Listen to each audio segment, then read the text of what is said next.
Atlantis represents a peak of engineering that remains difficult to map using modern physics. This was a civilization that bypassed traditional resource limits, operating with a technological sophistication that effectively elevated them above the natural world. From their central hub in the Atlantic, they projected influence across multiple continents. They maintained this global reach through an integrated infrastructure that networked the ancient world under a single dominant authority. The foundation of that reach was this central geometric core. As the diagram illustrates, the node extracted a volatile blue energy from the Earth's crust and distributed it through a high-capacity grid. This system provided the empire with a near-infinite power supply. This unlimited energy eliminated the standard barriers to growth.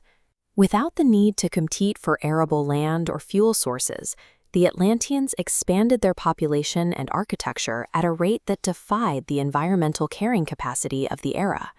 When every natural constraint is removed through engineering, the collective psychology of a society shifts.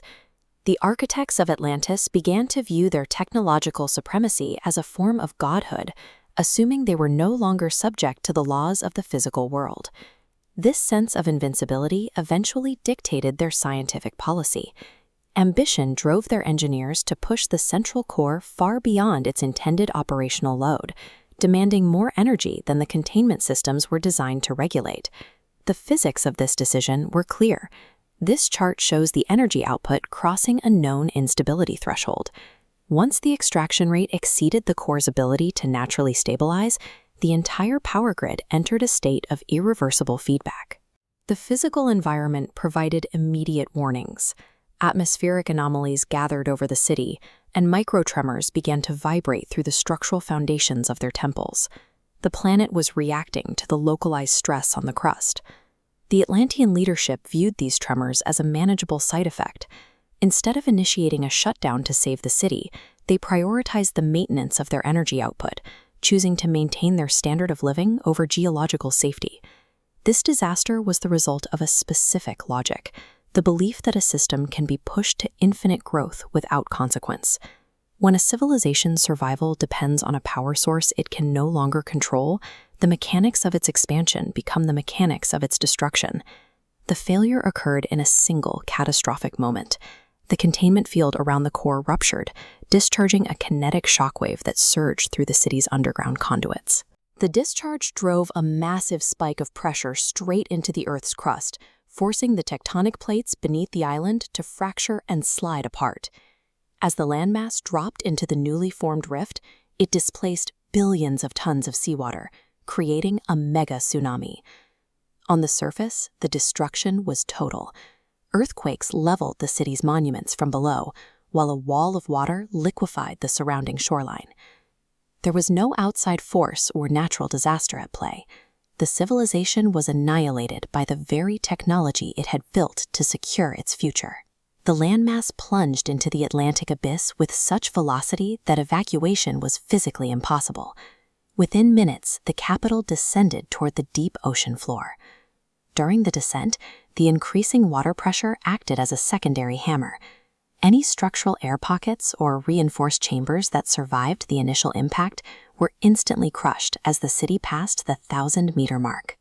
The bioluminescent glow of the city's grid was extinguished by the silt and the pressure.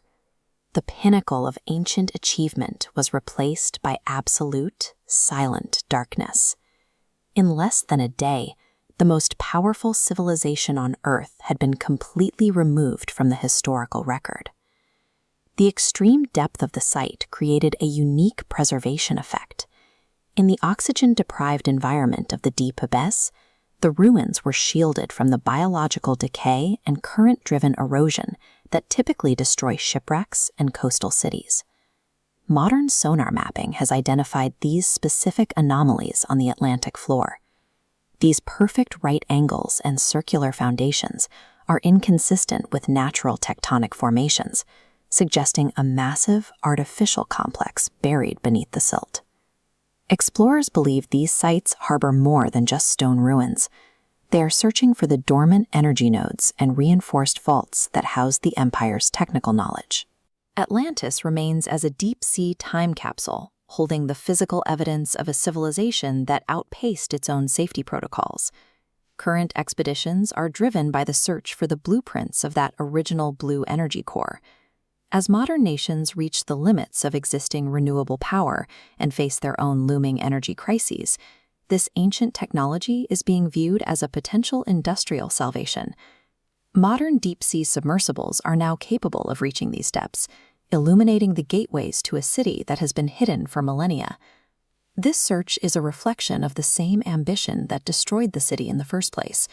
We are racing to reclaim a power source that a superior civilization could not control, betting that our modern engineering can survive the exact same physics that claimed Atlantis.